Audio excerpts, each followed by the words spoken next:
Have you ever really truly looked at a window or a door? I mean, we see them every single day, right? But we rarely see them for what they really are. These incredibly sophisticated pieces of technology that are constantly negotiating with the outside world.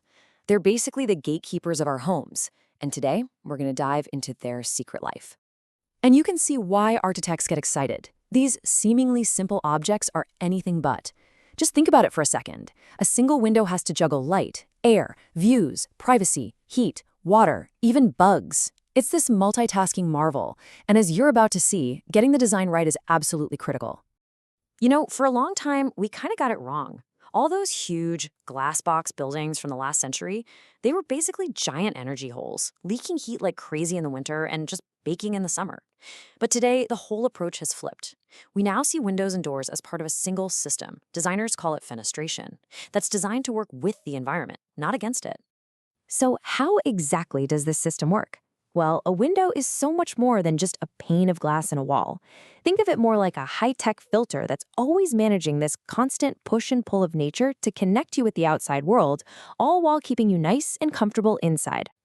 Now, to really understand this control system, you first have to learn its language. And luckily, every modern window comes with this handy performance label that's kind of like a cheat sheet, breaking down exactly how it's going to perform. So, let's decode it. So this language comes from a group called the National Fenestration Rating Council, or the NFRC. Their standardized label is on pretty much every window and door sold in the US, and it breaks down performance into a few key numbers that tell you exactly what that window is designed to do. Okay, first up is something called the U factor. This is all about how well a window stops heat from escaping your home.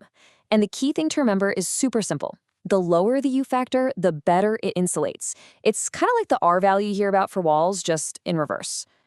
See, heat naturally wants to move from a warm space to a cold one. A window with a really low U factor acts like a dam, slowing that flow down to just a trickle. And that's exactly what keeps your home warm and cozy in the winter, and, of course, helps keep those heating bills down. All right, next up, the Solar Heat Gain Coefficient, or SHGC for short. This one is all about the sun. It measures how much of the sun's heat actually makes it through the glass. And just like with the U factor, a lower number means less heat gets through. But here's where it gets really interesting. A low SHGC isn't always what you want. It totally depends on where you live. If you're in a cold place, say Minnesota, you might actually want a high SHGC to grab all that free solar heat in the winter.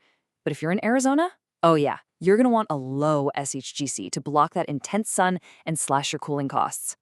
So knowing the lingo on the label, that's step one. Step two is putting it to work. See, a window's performance isn't just about its ratings, it's also about where you put it in your house and what type of window you choose. This is where the smart design strategy really comes into play. So let's do a quick tour around a house, assuming we're in the northern hemisphere. We'll start on the north side. These windows hardly get any direct sun, which means they're a source of constant heat loss, especially in the winter. So this is where you want your absolute best insulating, lowest U-factor windows. South-facing windows. They're often the sweet spot.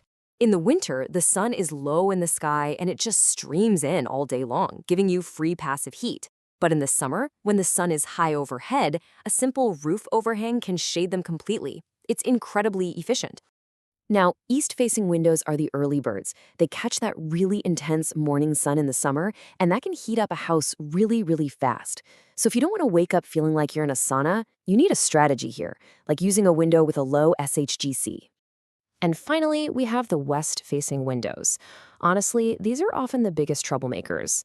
They get absolutely blasted by the hot afternoon sun right when the house is already at its warmest. It's a recipe for overheating. In fact, architects will often try to use as little glass as possible on the west side for this exact reason.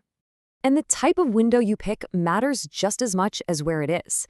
You know, a classic double-hung window only opens up about 50%, but a casement window, it swings wide open and it can act like a sail, scooping breezes right into your home. And then you have awning or hopper windows, which are just brilliant for getting ventilation even when it's raining outside.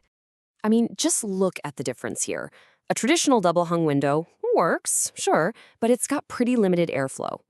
Awning windows, on the other hand, can push air up and over your head, giving you this great draft-free ventilation while literally shielding the opening from rain. Or take a look at the hopper window. It's hinged at the bottom and opens inward. This design is perfect for places like basements because it lets air circulate without creating a chilly draft right across the floor. Of course, windows are only half of the story. Doors work on a lot of the same principles. They're a super important part of what's called the building envelope, which is just a fancy way of saying the protective skin that separates the inside of your home from the great outdoors. And a door's job description, it's surprisingly long. I mean, obviously it's about letting people in and out, but it's also a key player in security, in controlling heat, in soundproofing, and maybe most critically, in providing a safe way out during a fire. It's a true multitasker.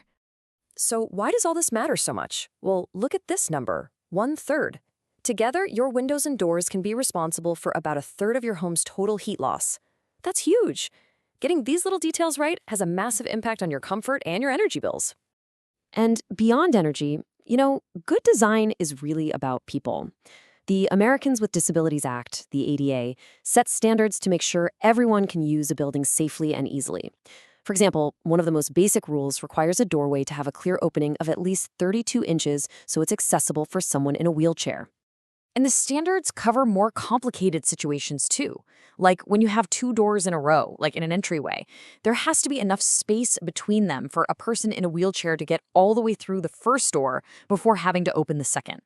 It's not just some line in a building code. It's about creating spaces that are dignified and functional for everybody. So when you boil it all down, windows and doors are not just passive objects sitting in a wall. They are active, integrated systems. They're the hardworking technology that manages our comfort, our energy use, and our very access to the world around us. And all of this leads to a pretty exciting question. What if our windows could get even smarter?